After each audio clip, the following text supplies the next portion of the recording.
today we continue with our class Movement Guide to Practical Halachah, and we start with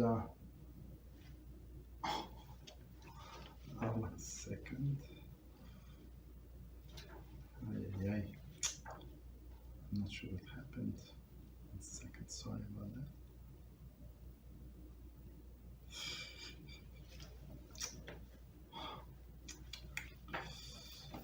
I'm not sure. Lost my bookmark. Okay, so let's read that. Let's say this. I'm going to find where we left off next time. Okay, so peace in two worlds. It's from Sefer Shmiras Haloshon. Sefer Malos Hamidos, number 24, states, how damages in strife it can imperil one's very life. It was the feud between the shepherds of Abraham and shepherds of Lot that caused Lot to move away from Abraham and settle Sodom, where they almost perished along with the rest of the Sodomites. So it's very interesting, right? So he said, how is damaging a strife? So the story about it can endanger somebody's life, not directly from the strife, but the consequences of the strife. And very interesting story is told about Abraham. So Abraham and Lot, of course, Lot was blessed because of the Abraham, and he got a lot of animals, herds, right? And at one point they start arguing. The shepherds of the Abraham started arguing with the shepherds of Lot, and they decided to separate. And Lot went to Sodom. Abraham said, "Okay, just we must part. You go to the left, I go to the right. You go to the right, I go to the left. Whatever is good for you." And Lot chose plains because it's better for the pasture and stuff like that. But it's very interesting. Here it says. And the Lot almost perished with the rest of the Sodomites. But I would say, it occurred to me, but all of his shepherds for sure perished because they went with him, and only Lot and his two daughters survived. So all of his employees, I guess they lived in the same place, and they all perished. Very interesting. Okay, continue. Unless they were out in the fields. That's maybe an excuse, but maybe one explanation, but all of the people inside of the Sodom died. Continue. Our sages stated Derech Eretz Zuta, chapter 9, a home is in where the strife will ultimately be destroyed. So that's very scary statement. So one more time, a home in which there is a strife will ultimately be destroyed. So it's whether physically or spiritually, like people would die, people would be scattered everywhere, right? A synagogue in which there is a strife will see the congregants dispersed, and ultimately will be made desolate. And we see there are many places like that. Where there was in a place where I live, for sure there used to be very, very Jewish neighborhood, so Jewish, like every few blocks you have a synagogue, not a synagogue, huge one, and many small ones, shtibels and stuff like that. Yeah. So, but people they were competing with each other. That's what happened. So they many of them deserted or I don't know, moved out or something. It's very interesting, right? So why? Because of the strife.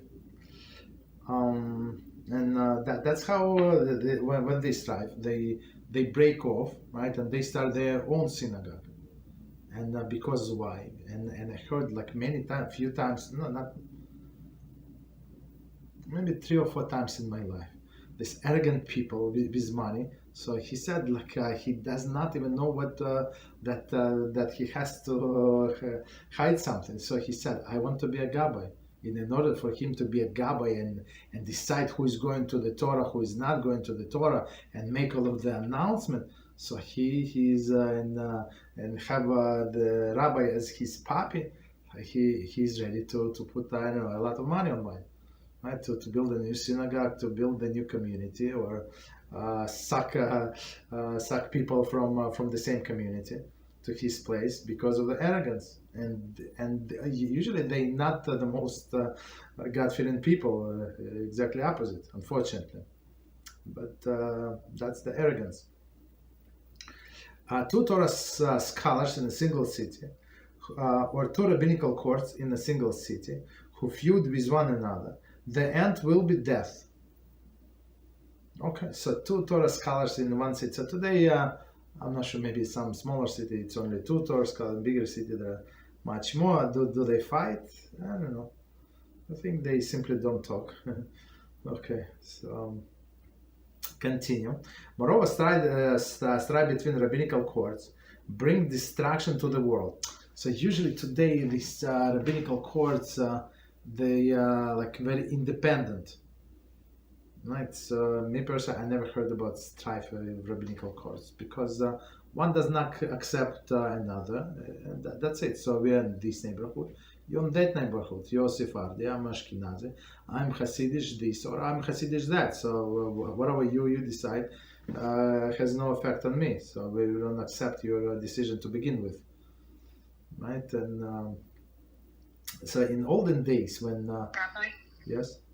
Sorry to interrupt you. I think there's, I don't know if it's one person or two people that they stating that they can't hear you. But can you hear me?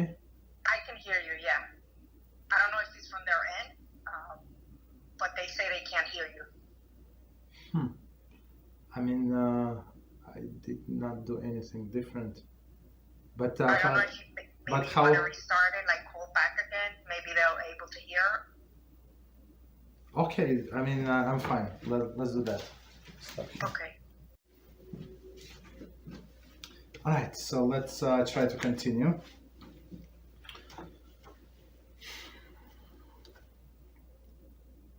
Okay, so they're talking about there are two rabbinical courts, and they single say who feud with one another, but usually people don't, I think. Okay. Moreover, strife between rabbinical courts brings destruction to the world. That's a big deal, right? Strife between rabbinical courts brings destruction to the world. Sorry, we said. For when there is a peace among the God's legions in the world, there is a peace among the heavenly legions, as it is written, who builds the upper chambers in heaven, and his union established upon the earth. So let's understand this verse. It's very not only verse that the idea behind it. So it says, moreover, when there is a strife between rabbinical courts, that brings distraction to the world, literally, right? Whatever is going on in this world, it's actually, as we said many times, it's reflected, is reflected to the upper world, and then the decision, the court decision of Shaman comes, and that's what is what's going on in this world. So one more time, for when there is a peace among the God's legions in the world, there is a peace among the heavenly legions, right? So whatever peace is here, so it is reflected to up there, and peace reflected here, back here.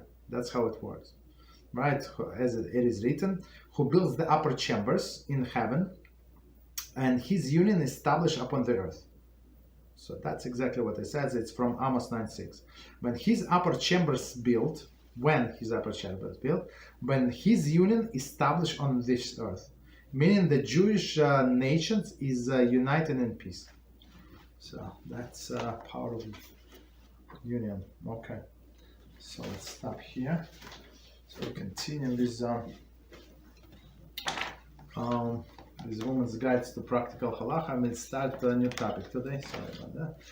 So new topic is Sheimos. So some people ask this question before. Questions like separately, but here he I think put everything into perspective in one chapter. Okay. So it says using Hashem's name in vain. So Sheimos is a gniza. Hebrew is gniza, meaning to hide away, to bury the text that have Hashem's name or even thoughts. Okay. So here we go. The Torah tells us that it is forbidden to say Hashem's name for no purpose. Right? The fact that this is one of the Aseret HaDibros shows how serious transgression is. Additionally, saying Hashem's name in vain transgresses the mitzvah of showing reverence to Hashem.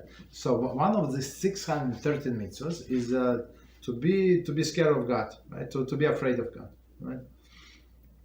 And when the person using Hashem's name in vain, so meaning like a person did not, he or she did not learn how to say the blessings properly. I'm not talking about little kids. I'm talking about adults. I say this blessing, that blessing.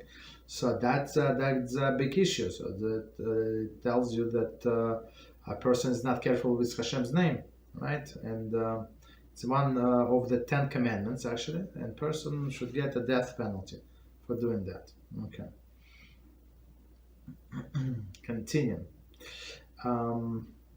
Using Hashem's name when studying Torah. When quoting a pasuk, one is permitted to say Hashem's name.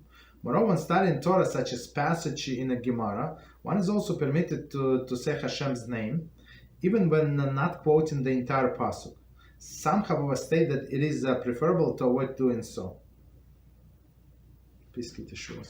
Okay, so let's see. So when we learn and we have the complete line of from the Torah and it has Hashem's name, there is no problem whatsoever to say it. And actually, some say there is no problem, but others even say that it's proper to say it. Because people would forget how to pronounce. So when you're allowed, so it's better to say that's how the verse sounds. So if you change one word, so it's not how the word sound. The word sounds, it's a little different. So okay, and when you read Torah, like when you read weekly parsha, for sure, and even when you learn Gemara or other sacred text, there is no problem to say Hashem's name. If you avoid, okay. So especially if there's sometimes, for example, these books and other books, they would quote like half of the pasuk because that's the only half is relevant to our discussion. So I mean, there is no problem. So of course, in that case, it's proper not to say Hashem's name. Next one, proper substitutes. When avoiding saying Hashem's name, one should say Hashem and not Adoshem. And I see this in and others. I see in older generation, like in previous, like in older people.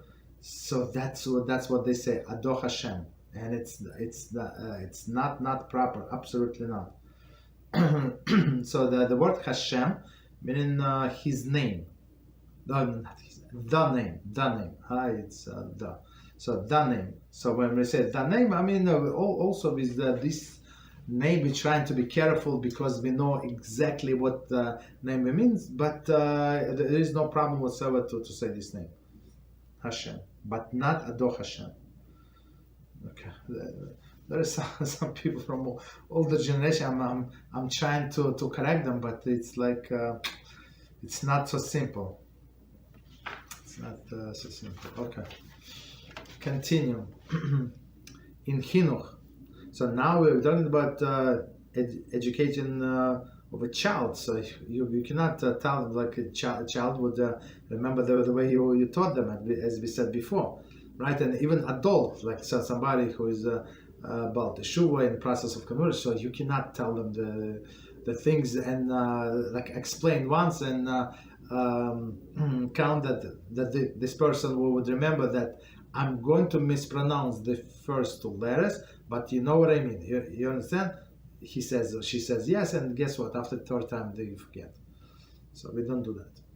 when teaching child to recite bracha, the parent is permitted to say Hashem's name. So of course, when you're teaching child, it's Mishnah Berurah 2:15. So you're allowed to say as many times. So a child is not going to repeat after the first time or pronounce or remember. So you might need to say many times. There is no problem. Even though it is forbidden in general to say Hashem's name for no reason.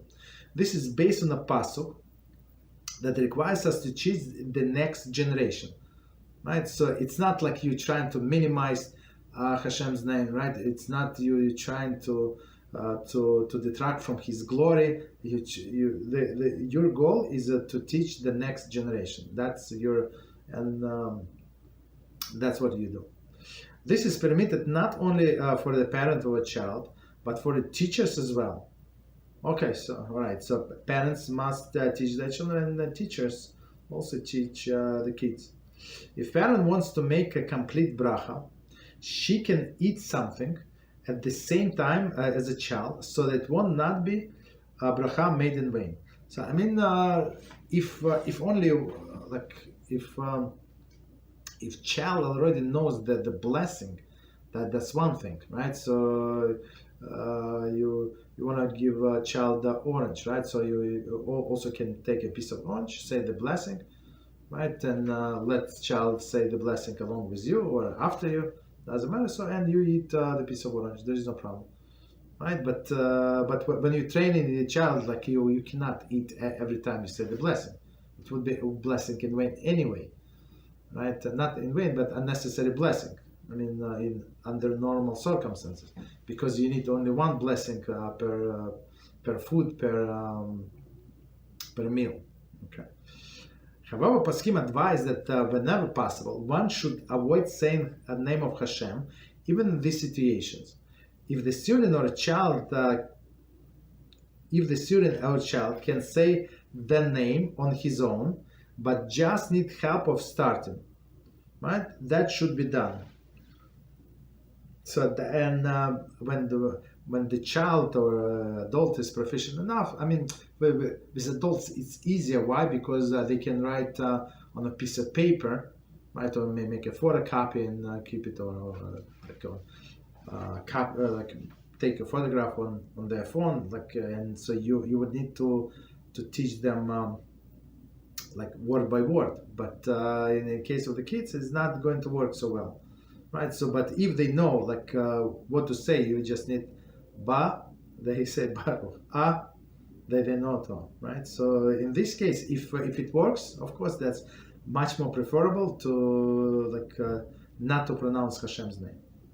Okay, continue. In personal requests, one who has a personal request and wants to daven to Hashem can pronounce Hashem's name as she normally does. Hashem's name may be used in any sentence either in supplication or praise to Hashem. So before we continue, so now we're talking about personal request. So it's not part of the prayer. So if it's part of the prayers, it's of course some additions for parnasah, for other things, for health. That's a given. So now we're talking about some personal request that person wants to, in the middle of the day, pray for something, right? So and even in this case, you can use Hashem's name, right? Ado. So one more time, one who has a personal request and wants to daven to Hashem can pronounce Hashem's name as she normally does. So okay.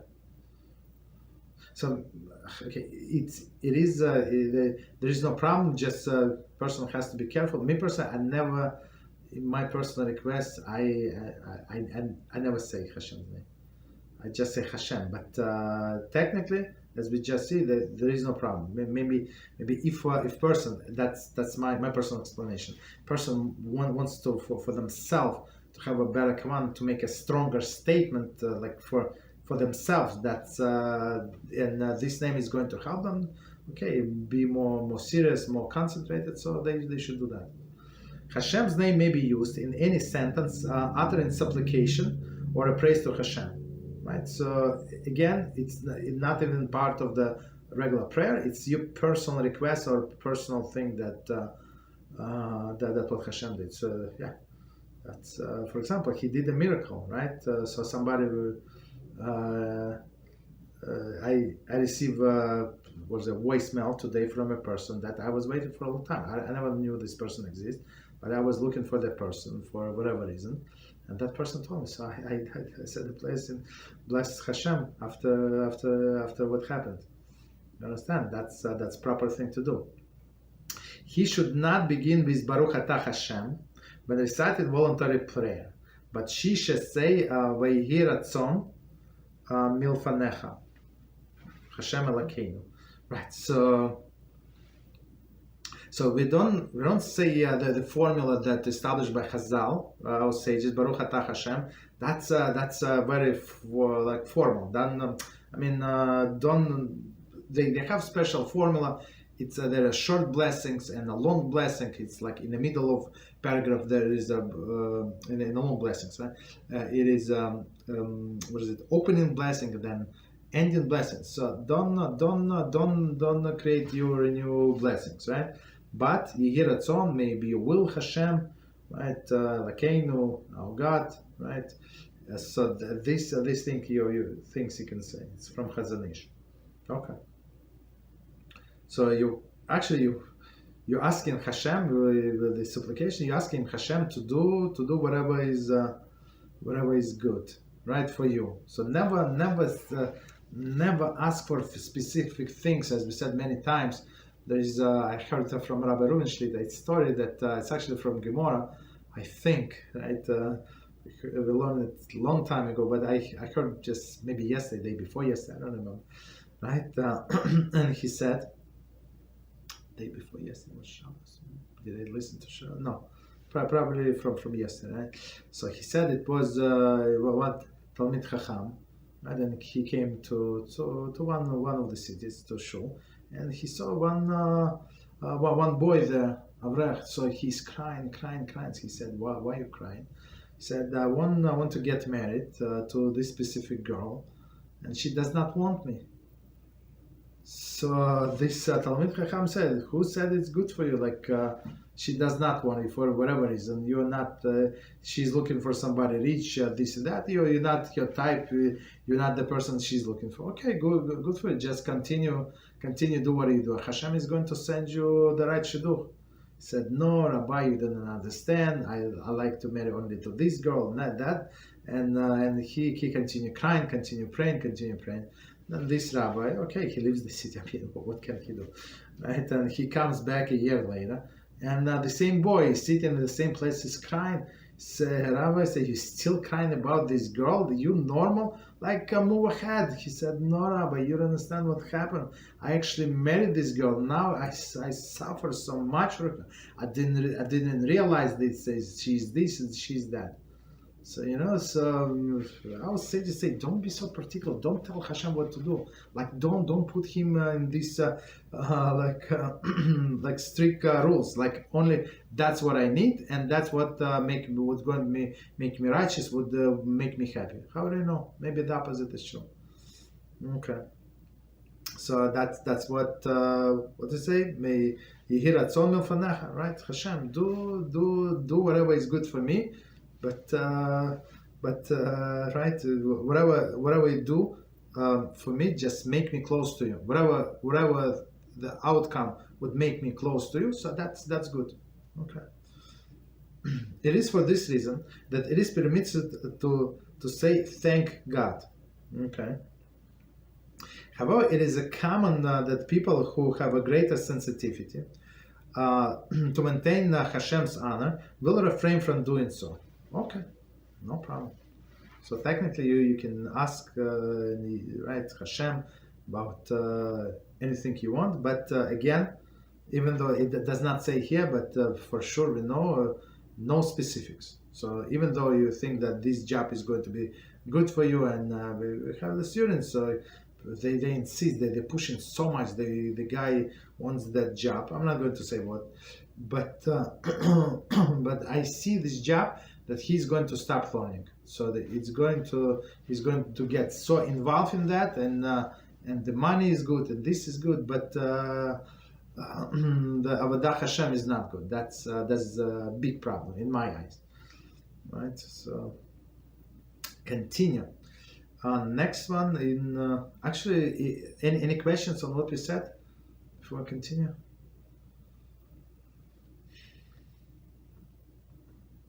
Okay, so continue that. In a song, when children sing together in a choir or in a camp, there is a different practice regarding saying Hashem's name when it is one of the words. Okay, when singing Shmiras and at the Seudah Mitzvah or Shabbos or in Yom Tov table, many have a constant saying Hashem's name because they consider it to be a form of praise. However, others refrain even in these situations. All agree that when singing songs not of this nature, one should not use Hashem's name, even when singing complete verses. That would be considered disrespectful. Okay, so let's do this piece from the beginning, and we're going to explain. So in a song, right? So we're talking about Hashem's name in a song. When children sing together in a choir or in camp, there are different practices regarding saying Hashem's name when it is one of the words. So basically, in some songs, religious songs, so it's they take it from Tehillim, right? Some of them, complete sentences, of course. When singing Shmiras and Seudah Mitzvah, so Shmiras, it's a songs that we sing, for example, on Shabbos Friday night and Shabbos morning. So some of them have Hashem's name, right? So since it is a mitzvah to sing them, right? Or Yom Tov, so many have a custom pronounce Hashem's name. Okay, so okay. Again, there is no problem to pronounce Hashem's name. I'm trying not to, because they consider to be forms of praise. I mean, okay. So if you mean as a form of praise, and you understand what he's saying, at least like in general. So some people have no idea what they're saying. You understand that they just know how to make sounds, how to pronounce words. So that's is it a praise? I don't think so. Praise is like you thanking somebody for something specific. However, others refrain even in these situations. Okay, even when it's a mitzvah to sing the songs. So in a camp, like children chorus, so there is no mitzvah whatsoever, right? But this situation, when Friday night or Shabbos day or Yom Tov, there is a mitzvah. Okay. All agree that when singing song or not of this nature, one should not use Hashem's name even when singing complete verses. So some songs, so-called religious songs, they're actually from the prayers, right? From Kiddusha, from Tehillim, from Psukei Dezim, from everywhere, from Shema, right? Shema Israel, right? They sing everything. So even though you would hear that many times that they would pronounce Hashem's name, but it's not proper. Okay. Right. Continue. Because why it's not proper? Because it's taken out of context. It was meant to be like private thing between you and Hashem. You say Shema Israel, you close your eyes, you try to concentrate, like and imagine if you learn Shulchan Aruch, it gives you all of the directions, like what concentrate, like the Hashem is Echad, the Dalet is the four corners of the world. All of this that He's the one. Imagine all of this, all the things. So how exactly you can do it during the song? You would not. Okay, so that's an issue. Continue. So and according to many poskim, just sing this the verses like it's a disrespect to the prayers, to the text. Like when they take a verse or half of the verse sometimes, and then if you understand Hebrew, many times it's only one verse or two verses, and they sing back and forth and back like it's they make it cheap. That's the big issue. Okay.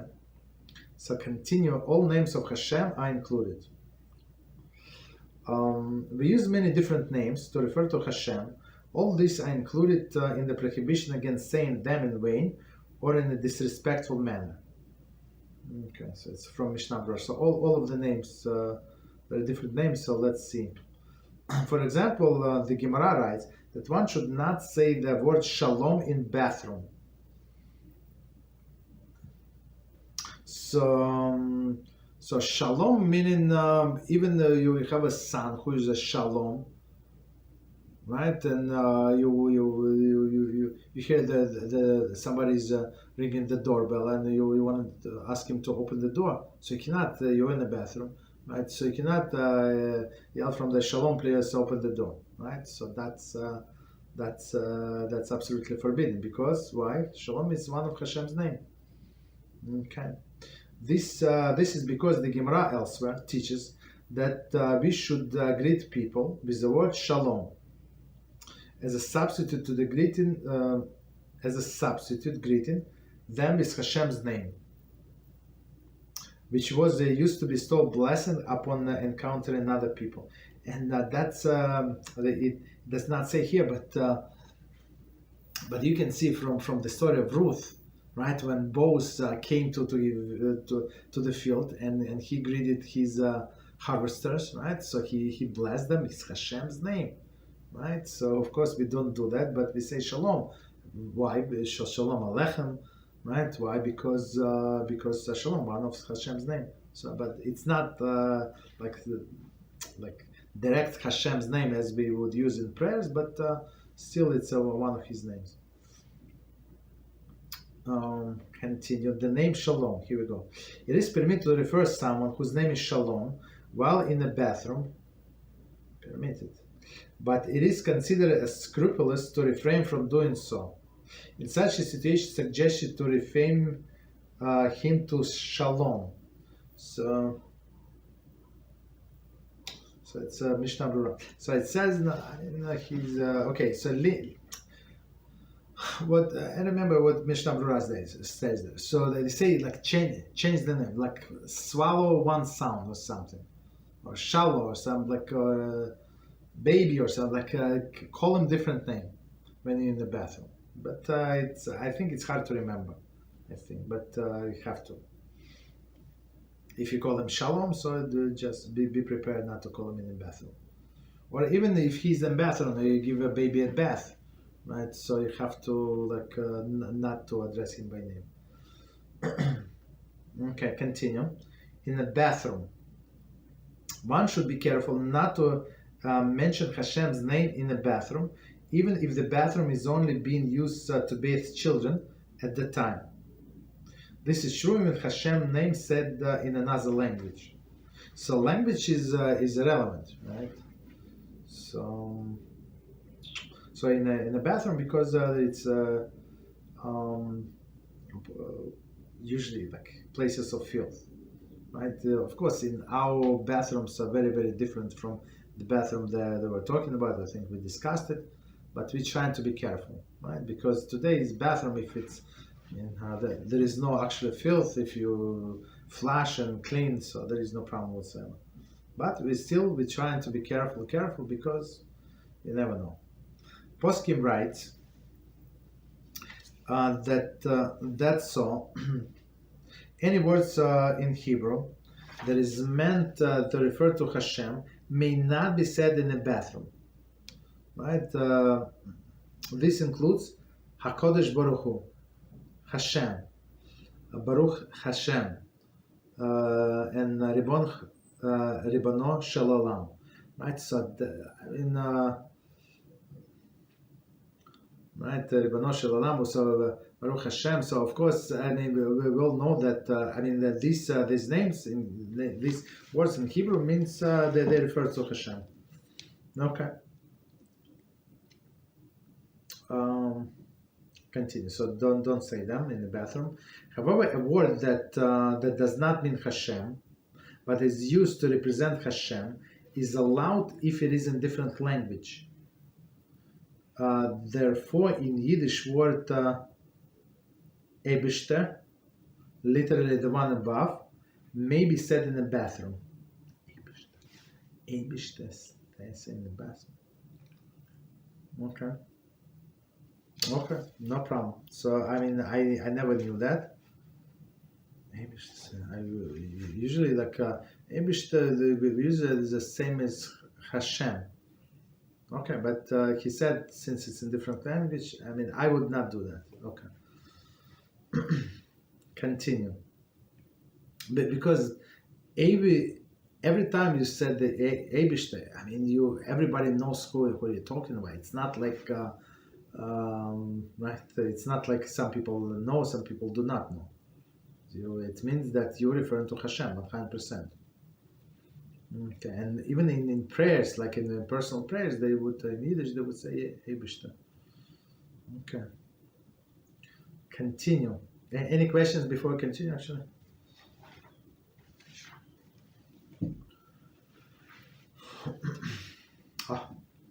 Okay. Yeah, go ahead.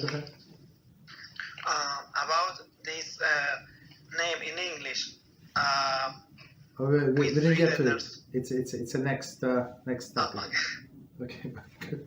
So let's wait till we finish. Okay. The word God. Okay. You see. All forms of the word God, even in different languages, are forbidden to be said for no reason. So all my right. So we don't say that. The word God may be said only an expression of praise, thanks, or supplication.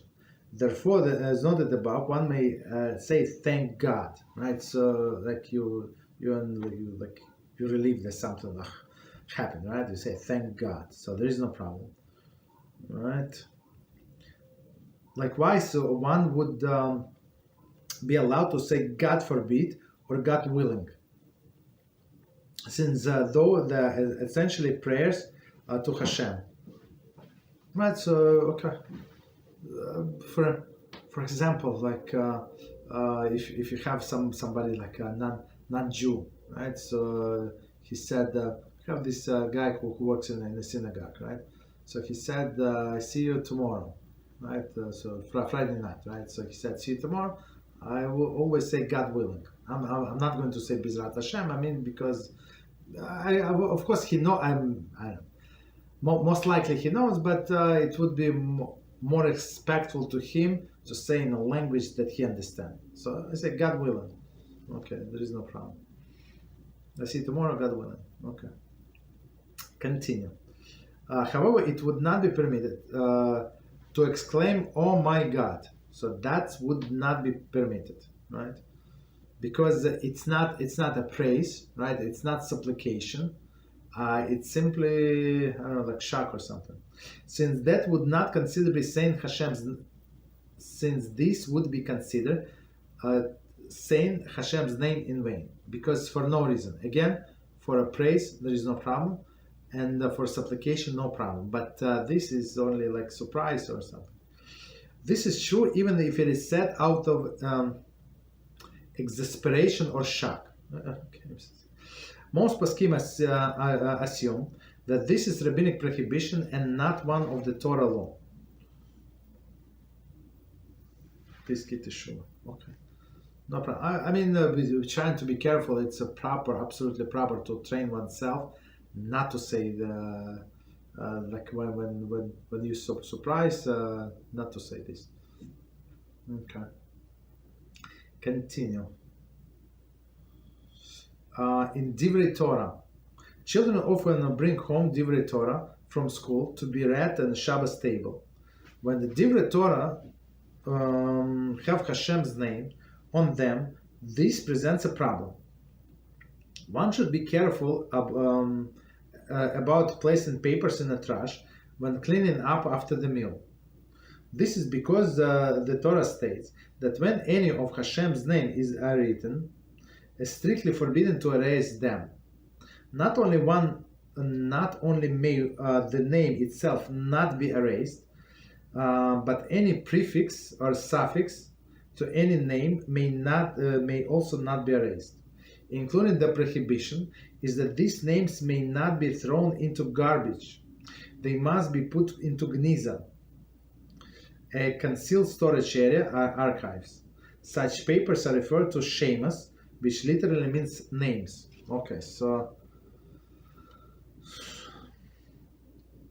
let's do this paragraph one more time. We're going to explain what is going on. So children would bring home this Divrei Torah, so meaning the words of the Torah, but I think everybody should know that you're not allowed to throw this in the garbage or put in recycling with other papers, right? You're not allowed, right? Why? Because the Hashem's name in there, and even if it's not Hashem's name, even if it's like not, I'm sorry, if it's like not complete, like Yud they say, right? So anyway, that's this Yud, that's what it means. Or Yud Hey, also, right? Or other names. So you're not allowed to put them in a trash. So because why? Because you would be the one who caused that Hashem's name is being erased, and the person does not want to be in the category of people who cause erasing of Hashem's name. And it's actually the same with adults. Kids are very good, but adults, people bring all of the material from the synagogue, right? Some pamphlets, and sometimes like it was like a pamphlet with like for Hanukkah, let's say. I don't know. That's what I saw. Or for a Pesach, somebody printed out like I don't know, like what is it, 6 pages or so. And there they would have all of the blessings on the matzah. I mean, somebody like who is not very observant, but this they would do, for example, right? So that's a big problem. So you cannot you cannot put this even pamphlet into the recycling. You have to put it in the Sheimos. So Sheimos means names, Geniza, right? So you have to find this place. Again, you can do it yourself if you want to. We're going to discuss how.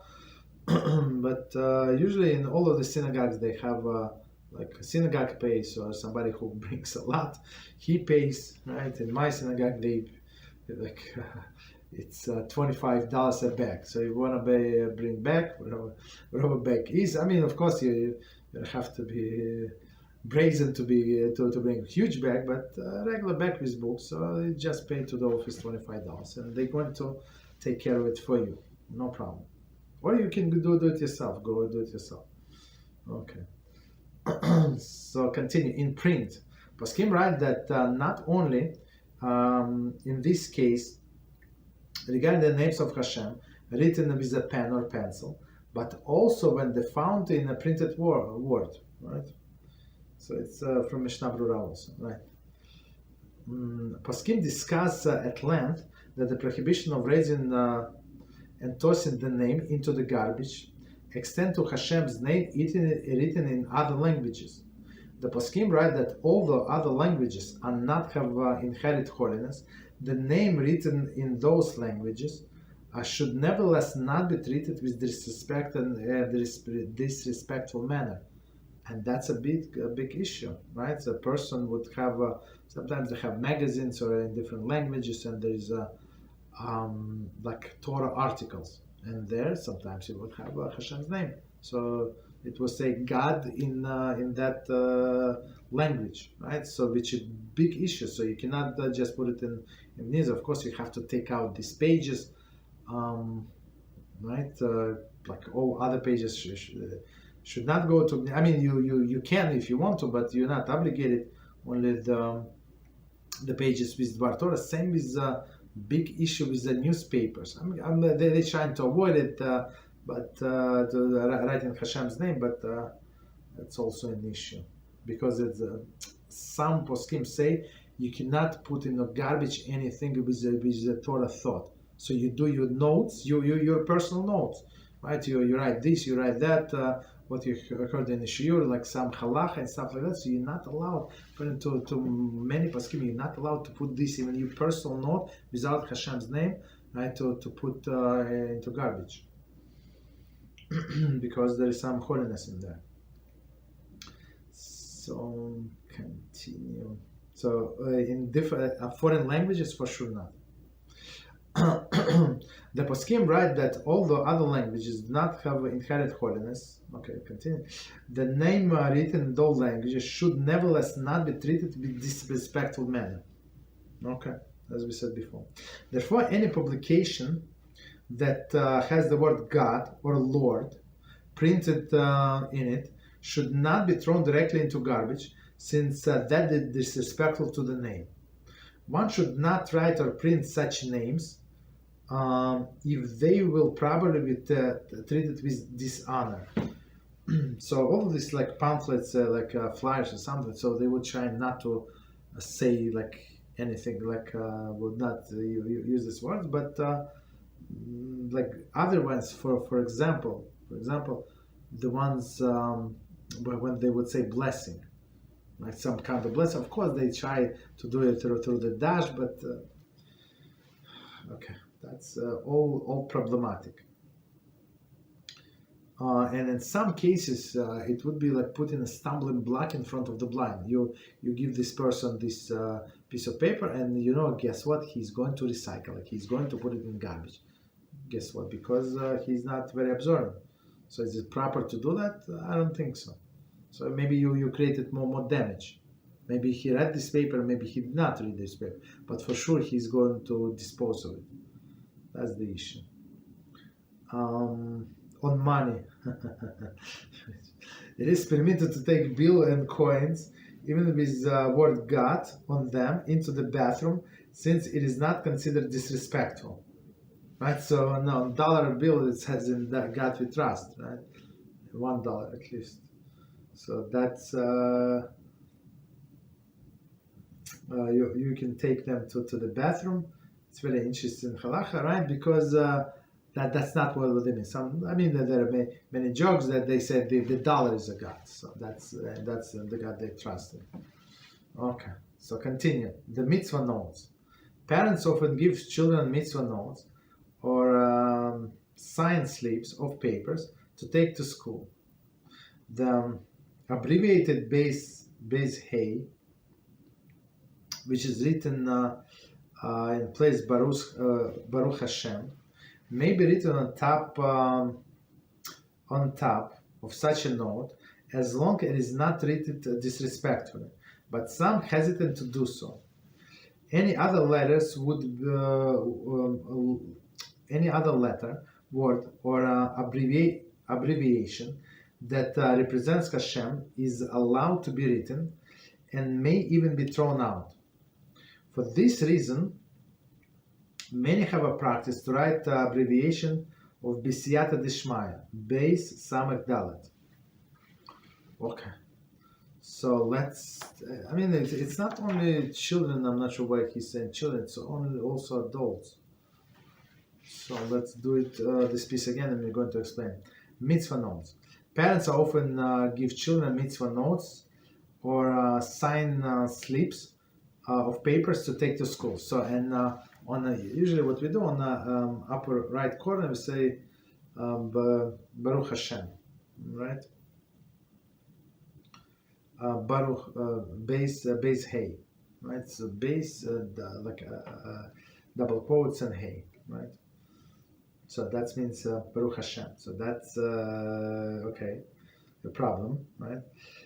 According to some, the abbreviation base hay,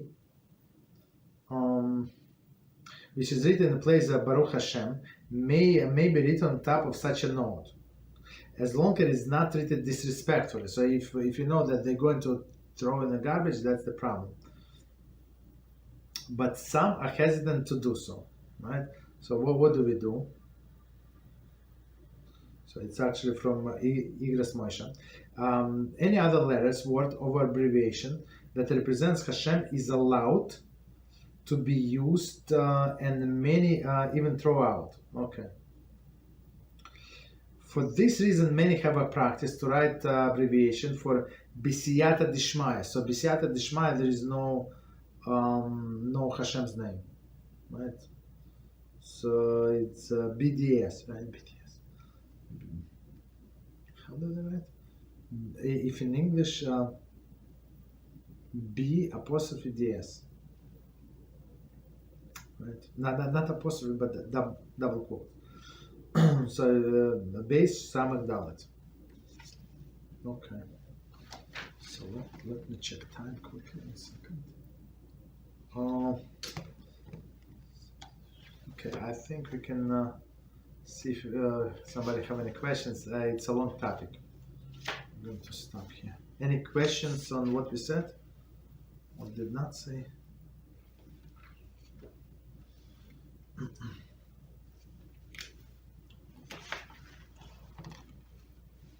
Hold on. Yes, go ahead, please. Haloshon. Yeah, my microphone was not working. I had to join a call from my phone. Okay. So, what about texting or typing the word Shalom from the bathroom, like in a phone or something? Oh no, but you see, you read what you type. That's the issue.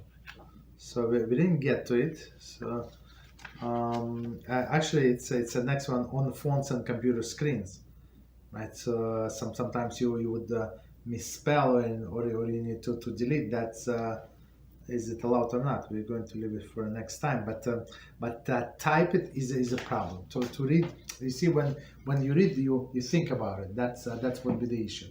It would be the like studying Torah.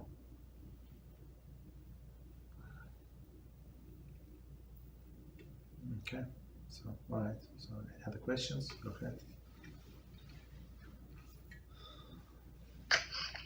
Yes, go ahead. So about this name in English, I have a question. So it would be would apply the same to avoid hearing this name in English if we are at that time in a place of Tuma.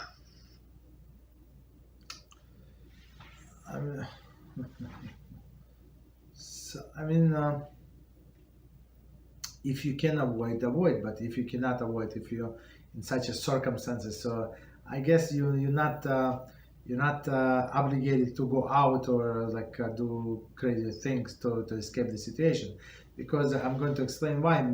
Many people when they say this name in English or in different language, that's not what they mean.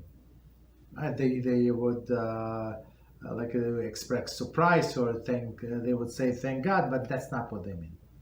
They're just happy that situation is resolved this way. You understand? So, but for a Jew who said that thanks God, so I prayed, Hashem saved me, Hashem sent me this person what I needed, and this and that. So, and I thought I'm going to get sick, but I did not, and all of my coworkers got sick.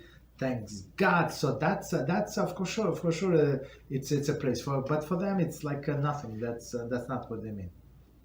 You understand? So you're not obligated to avoid it or teach them. They would not understand.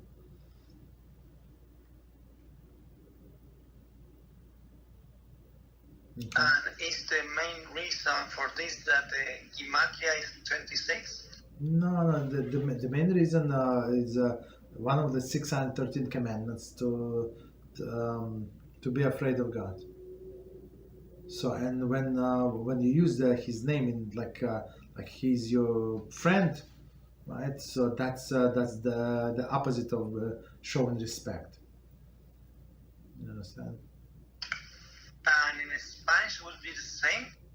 No, it doesn't matter. It doesn't matter. In all languages, it does not matter. So if in any language this this name means God, that's what is forbidden.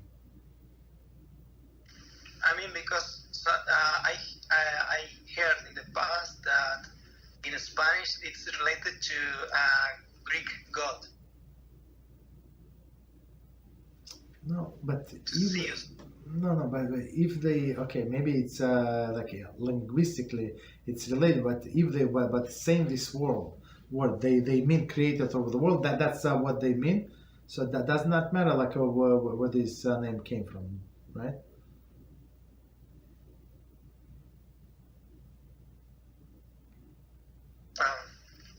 Also, I asked previously about singing Psalm 91. But I I am specifically this time about singing this in the same way when it's recited at the Sephardic or Yemenite synagogue. Mhm. It's still forbidden. No, what's I was saying? During the prayers, there is no problem. So if it's part of the prayer, you can sing, you can enjoy yourself. There is no problem. We just saying one word, one line for no reason. That would be the issue. It would be just singing because we just want to praise Hashem at a random time. No, it's usually people.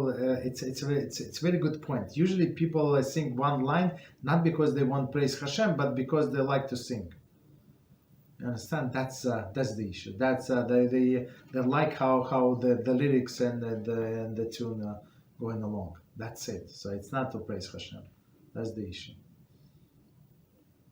So it would be the only option or the best or idea to only sing this song in the context of prayer. Yes, or you personal praise on Hashem. Hashem did this to me. So whenever I said this thing happened to me, it was like from Shemaim call came from Shemaim. Like I was desperate, and somebody sent me a message. Voicemail from nowhere, absolutely. Of course, there is a physical location, but I was about to, and I sing the song, but then I had to talk to somebody else. But the thing is, so if it's a personal miracle for you, personal salvation for you, you're allowed to sing song. There is no problem. You can sing this 91 or whatever 100 or whatever Shir Alamal is at 120. So you can sing. There is no problem. So as a prayer, but your intention must be I'm praising Hashem. That's how I'm praising Hashem. That's how I'm grateful to Hashem for whatever is it. I'm grateful for. Understand? So in that case, we can say the name. Completely, yes. Yes. Yeah. Okay, and I hear another way of saying that name, which is with an M. Is that the same? No. Don't do that. We just said in the beginning of this paragraph, don't do that. That's some ignorant people do that. So don't. So do Ado completely or do Hashem, but don't do Ado Hashem.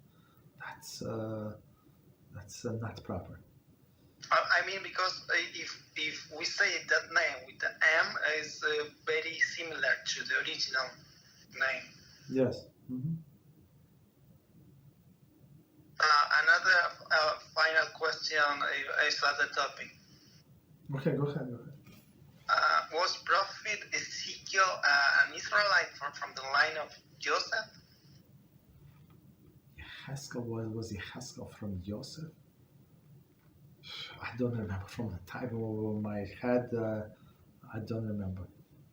Maybe. I was reading that, but some sources say that it's only in the Talmud, that explanation or that genealogy, and other sources say it's not known in history. It's not really known. Okay, if Talmud says that, that's our source, that oral Torah. Okay, I don't know. Okay, thank you very You're much. welcome.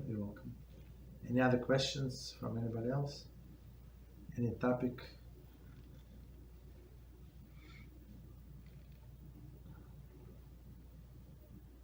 No questions? Okay.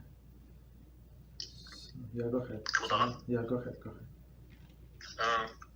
So yeah, I have a question from Shulchan Aruch, Siman 5C6. Okay. It's somewhat related to what we delving on today.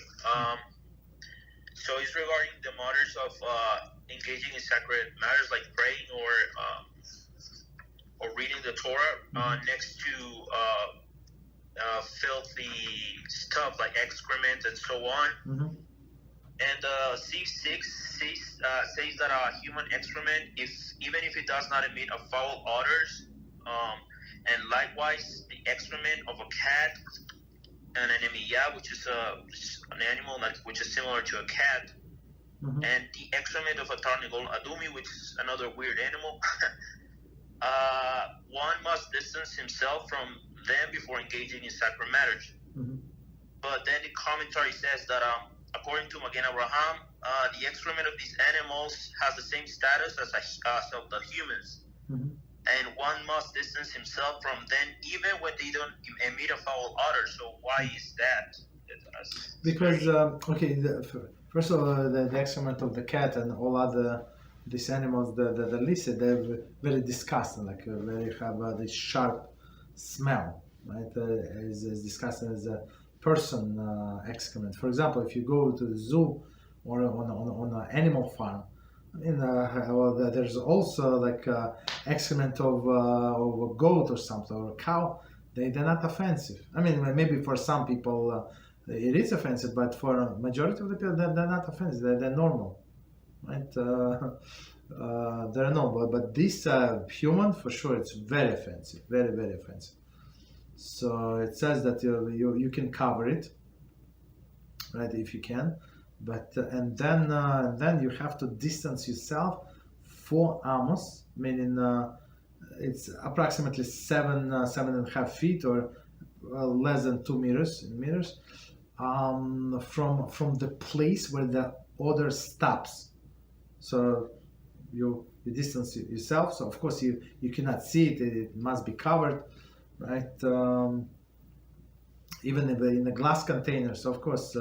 So try not to look. You have to make sure that it's on you, behind you. Like there is a leniency, maybe on the left, on the right, but for sure not in front. Because if you're going to pray, for example, you're going to pray Shmiras, you're going to bow. It looks like you're going to bow to this excrement, and guess what? That's how they serve Baal, right? Baal, they serve these excrements. They were throwing excrements at this idol. Right, so we're trying to stay away from all of these things. Okay, and it's not only excrement, just to add to it. Also, like with something is have for order some, I don't know, some fish, like people did not take garbage for 5 days in the heat, like they start smelling. So also you're not allowed to pray next to it. You have to remove the garbage, go to another room or cover it so you don't have. You don't smell it. Anything that most people find offensive smell, so you cannot pray in that proximity. Even say blessing, you want to drink a cup of water, you're not allowed to. Okay, what else? Now go ahead. Thank you, Rabbi. Yeah, but like I said, in the commentary says that one should not engage into sacred matters even when he doesn't have a foul odor, because later, where does it say it? Like later, it says that the excrement of other animals, like beasts and birds, one does not need to distance himself from them if they do not emit a foul odor. So that's what I'm kind of confused about. Because they're not as disgusting looking. That's the explanation. So for the birds, I mean, sometimes you walk where we live, there is some birds. They do the business like they have a special place, like a lot of birds deposits. I mean, are you disgusting? No, you're just normal, or from pigeons or something. It's not disgusting if it's fresh.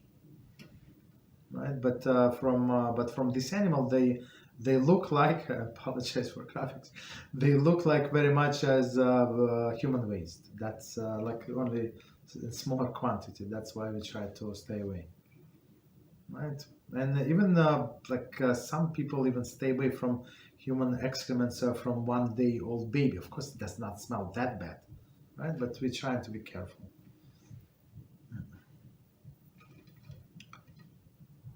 Okay. Thank you, Rabbi. You're welcome. Any other questions? Yeah, go ahead. Anyone? Okay, let's see. Okay, no problem. So no questions, so we can stop here. May I ask another Yes, one? okay, no, but okay, go ahead, please. Go ahead. Sorry, this thing in my phone is kind of, Okay, I don't know no if it's problem, go working ahead. or not. Is the fact that Caleb Yefune could not enter Eretz Israel because of the sins of the rest of the people a true sign or a true message from the Torah that righteous people have to pay for the sins of others too? Because he was. One second, step back. But they did enter, no? No, but initially when he went with the Meraglim, he was worthy of entering Eretz Israel back at that moment.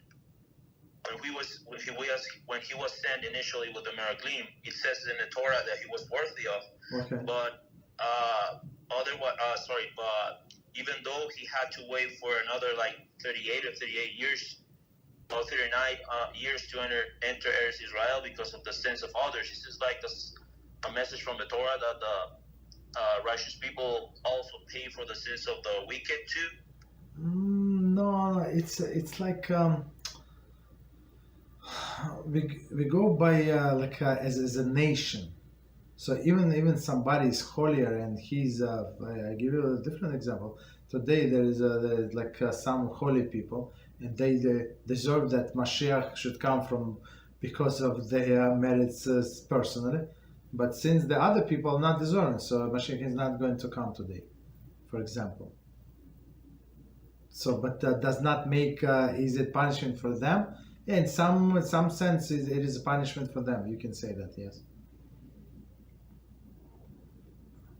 Right, but since we judge as one unit individually and as one unit as one nation, so it's like the decree that we cannot enter the Eretz Israel. It would concern everybody, not only them, but everybody were the best people, the worstest people. Maybe yes, maybe no. I think Moshe Rabbeinu are more worthy, and Miriam was also worthy, but they also did not enter.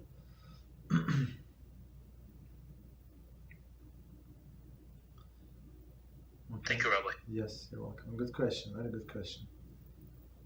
So, any other questions on any topic?